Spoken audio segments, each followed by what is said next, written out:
A violência contra o índio aumentou 20% no Brasil de 2013 para 2014.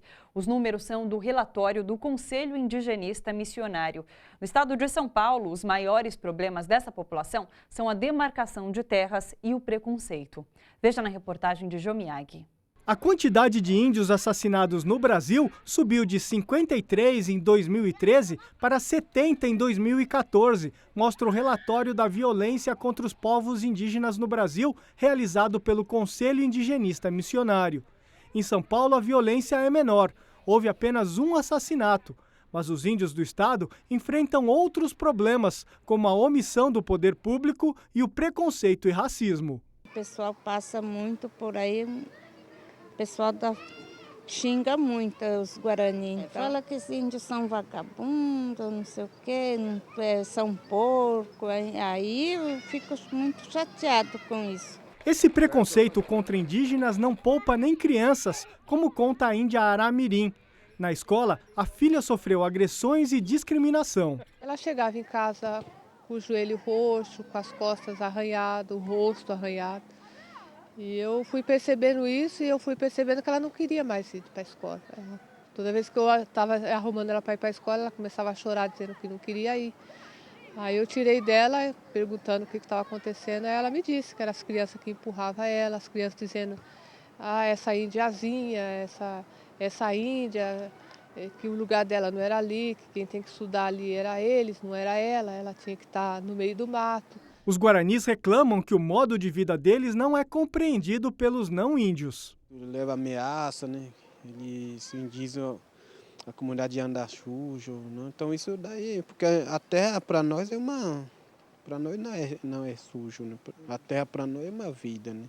O abandono de cachorros nas redondezas, falhas no setor de saúde e a falta de saneamento básico são outros problemas descritos no relatório do CIMI em relação à aldeia Puaú, que fica no pé do Pico do Jaraguá, na capital paulista. Os guaranis de São Paulo também sofrem com a omissão do poder público na questão agrária, que se arrasta há anos.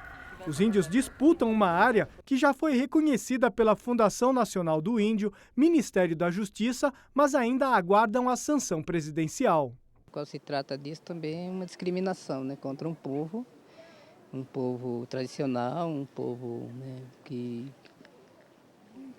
faz parte de um povo milenar, que tem um povo, né, que veio desde do princípio do mundo. E precisa ser respeitado. Então eu acho que quando se trata da questão do território e não é reconhecido, isso é falta de respeito, né, contra um povo, né. A gente viu o caso de São Paulo, onde o preconceito é forte, mas o drama vivido pelos índios em outras áreas do país é mais grave. Para falar mais sobre essa realidade, está aqui no estúdio com a gente a Lúcia Helena Rangel, que é antropóloga e coordenadora desse relatório. Bem-vinda ao seu jornal, Lúcia. Boa noite, muito obrigada pelo convite. Lúcia, a gente assistiu agora nessa reportagem esse preconceito que os indígenas, a criança sofreu também lá na escola. O que motiva esse tipo de preconceito? Olha, o que motiva é a nossa história, não é?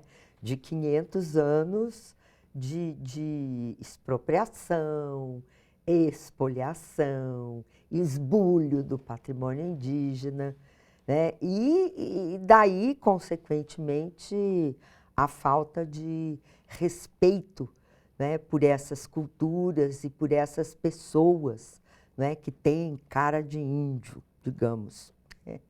O racismo e o preconceito e a discriminação em geral é algo presente na realidade brasileira, né, desde do período colonial até os dias de hoje, de uma maneira muito forte, muito forte. O relatório aponta também outros tipos de violência, o homicídio tem um número altíssimo, principalmente no Mato Grosso do Sul, é isso? Isso.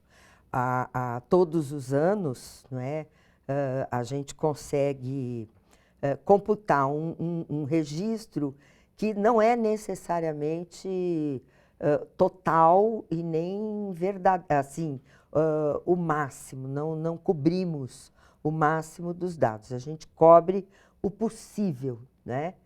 E no Mesmo ano assim, é um número passado grande, né, de foram homicídio. 70 homicídios, assassinatos. No estado de São Paulo? Não, no Brasil. No Brasil. Né, sendo que no estado do Mato Grosso do Sul, nós tivemos 25 assassinatos. Se você somar aí as tentativas de assassinatos, que são os assassinatos que não deram certo, né, nós tivemos 31 casos, quer dizer, passa de 100 o número. Né? E no Mato Grosso é motivado pela questão da terra? No Mato Grosso do Sul, sobretudo, a questão da terra, que é uma questão muito complicada para o povo Guarani Kaiowá, que é um povo numeroso, de quase 50 mil pessoas, e que foi colocado em 5, depois passaram a ser 8 áreas demarcadas, mas numa quantidade muito pequena. Não é? Isso. E aí todas as comunidades foram sendo levadas para essas áreas. Né? E daí para frente, nós vamos ver que de 1970 para cá, a violência tem sido diária, constante. Não é? O assassinato está na ordem do dia, até crianças presenciam. E toda a sorte de violência que acontece ali no Mato Grosso do Sul contra todos os povos do estado, mas, sobretudo, contra os Guarani Kaiowá. Um outro número bem alarmante é em relação ao suicídio. Como chega a isso? O que acontece em relação ao suicídio na comunidade indígena? Então, a gente pode... não dá para estabelecer uma relação de causa e efeito, né? Não é esse o raciocínio que a gente faz. Mas há uma certa coincidência, né, entre um número muito alto de suicídios e uma situação de violência muito grande. Então, mais uma vez, né, é no Mato Grosso do Sul que nós temos casos de... São 48 suicídios, né, para 135 casos. E que atinge, sobretudo, os jovens, né, entre 14 e 29 anos. E a maioria também é do sexo masculino. Né? Então, é uma desesperança, não é? Esse relatório está disponível em algum lugar para as pessoas?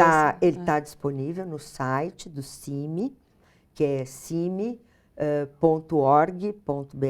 CIMI com C, CIMI.org.br, certo? Então tá bom. Agradeço a sua presença aqui. Muito obrigada, Lúcia. De nada, disponha.